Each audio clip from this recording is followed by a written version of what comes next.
tarde, irmãos. Graça e paz da parte do nosso Senhor. Continuando o tema que nós tínhamos falado sobre heresias, sobre seitas, sobre as mentiras que atraem, hoje nós vamos falar um pouco sobre as heresias. Então, gostaria de convidar os irmãos para orar comigo e assim nós entraremos então no tema. Senhor, muito obrigado por tua bondade, muito obrigado por teu amor. Nos ajude, ó Deus, a te glorificar por meio desse estudo e a aprender e conservar a tua boa palavra, a tua sã doutrina. Nos ajude e nos ensine por tua palavra, em nome de Jesus. Amém. Bom, o texto base que nós estamos usando é 2 Pedro, capítulo 2, versículo 1, que diz o seguinte: Assim como no meio do povo surgiram falsos profetas, assim também haverá entre vós falsos mestres, os quais introduzirão dissimuladamente heresias destruidoras, até o ponto de renegarem o soberano Senhor que os resgatou, trazendo sobre si mesmos repentina destruição. Então estamos entendendo que heresias, irmãos, elas são destruidoras. Mentiras são destruidoras e elas não só destroem a pessoa que está compartilhando elas, mas também as pessoas que dão ouvidos. Então devemos ter firmeza na palavra de Deus para poder combater esses falsos ensinos. Devemos conservar a sã doutrina, devemos combater as mentiras que atraem, tudo isso para caminhar por um bom caminho, segundo a palavra de Deus. Então, irmãos, vamos falar sobre heresias hoje. O que é heresia? Heresia, irmãos, ela vem de uma palavra grega chamada haireses e ela significa tomar partido, escolha, ato de pegar. Então, uma heresia, irmãos, é basicamente você tomar uma posição que esteja diferente do que é verdadeiro. Então, por exemplo, a Bíblia, ela é um livro totalmente inspirado, ela é a palavra de Deus. Só que tem algumas seitas que afirmam que a Bíblia contém a palavra de Deus. Então, a Bíblia, em sua totalidade, não é a palavra de Deus. Então, perceba, tomou um partido. A Bíblia contém a palavra de Deus. Mas perceba que está distante da verdade. A Bíblia é a palavra de Deus. É uma verdade. Então, heresia é isso. É quando toma uma parte errada e afirma que a verdade está errada. Então, heresia é uma doutrina antibíblica. Então, nós devemos tomar cuidado com isso. Então, como identificar uma heresia? Há 4 passos para você identificar uma heresia. Desarmonia com a Bíblia. Então, toda vez que um ensino estiver contrário às Escrituras, toda vez que o ensino não estiver ressoando com as Escrituras, então esse ensino é uma heresia, porque não está em harmonia com as Escrituras. Não está em harmonia com a palavra de Deus. Então, desarmonia com a Bíblia. Unilateralidade de apreciação doutrinária. E o que eu quero dizer com isso? Bom, quando alguém pega uma certa doutrina das Escrituras e dá tanto foco nisso aí e esquece das outras partes, também é uma heresia. Por exemplo, tem algumas seitas que exaltam a humanidade de Jesus, que dizem que Jesus foi um homem incrível, foi um homem muito sábio, só que esquecem que Jesus também é Deus. E esse é um ensino da cristologia, por exemplo. Cristologia ensina que Jesus é totalmente Deus e totalmente homem, 100% homem, 100% Deus. Só que ao focar nessa parte, Jesus é um homem, esquece-se da parte de que Jesus também é Deus. Então, nós devemos ter esse entendimento. Nós devemos entender que Jesus é tanto homem como Deus. Ele é totalmente homem como totalmente Deus. Este é o ensino bíblico. Jesus é o Deus homem que se fez carne para nos salvar. Um ensino bíblico. Só que perceba, quando dizem que Jesus era só um homem comum, é uma heresia, porque está tirando a parte da divindade de Jesus. Então, unilateralidade de apreciação doutrinária. Terceiro passo, contradição com os fatos. Então, a Bíblia, ela apresenta vários fatos que são verdadeiros. Só que, muitas vezes, alguns ensinos fogem disso. Algumas heresias fogem desses fatos.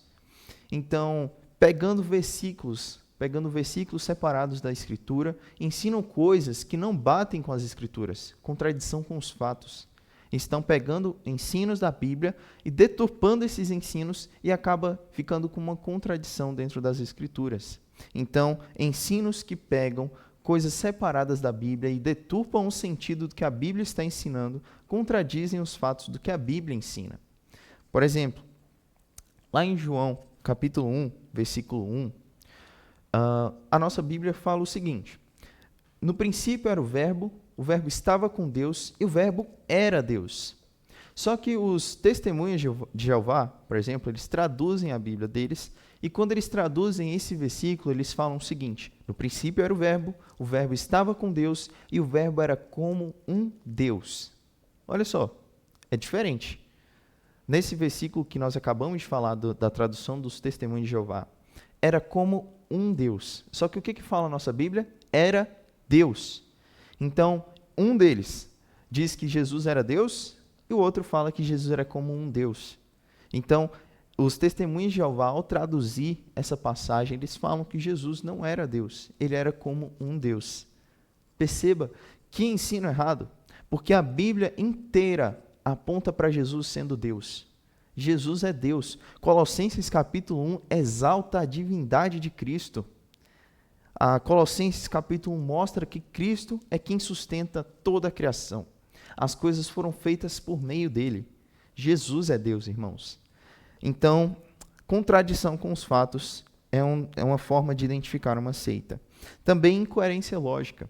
Muitas vezes, pegando coisas das Escrituras, eles não seguem uma linha que seja saudável, não seguem uma linha de raciocínio que seja coerente com as Escrituras. Eles, então, deturpam algumas coisas e colocam o seu pensamento de forma errada. Então, incoerência lógica também é outra forma de identificar uma heresia. E alguns exemplos de heresia nós já citamos aqui. Jesus não é Deus, então essa é uma grande heresia, que a Bíblia ela dá base para crermos totalmente que Jesus é o próprio Deus. Uma das pessoas da Trindade, nós cremos que que Deus, ele é um só Deus, mas que se manifesta em 3 pessoas diferentes: Deus Pai, Deus Filho e Deus Espírito Santo. Então, Jesus, ele é Deus. Outra heresia, o Espírito Santo é uma força. No livro de Atos, irmãos, nós percebemos, tem algumas pessoas que chamam o livro de Atos do Espírito Santo, porque o livro de Atos mostra grande atuação do Espírito Santo ali. Atos capítulo 8, por exemplo, quando Filipe é mandado ao encontro do eunuco, quem manda Filipe é o Espírito Santo. O Espírito Santo também é quem impede Paulo de ir até a região que ele queria trabalhar. Então, o Espírito Santo, irmãos, no livro de Atos é apresentado como uma pessoa, como alguém que age.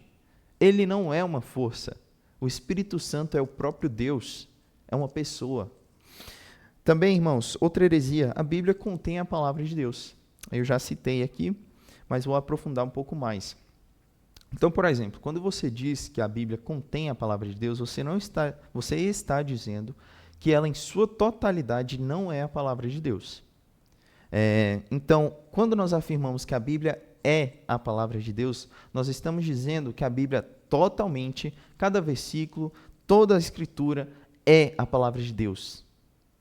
Então, quando dizem isso, que a Bíblia contém a palavra de Deus, podem usar o seguinte argumento: quando alguém ensinou alguma coisa errada na Bíblia, quando alguém, por exemplo, palavras de Satanás, isso não é palavra de Deus.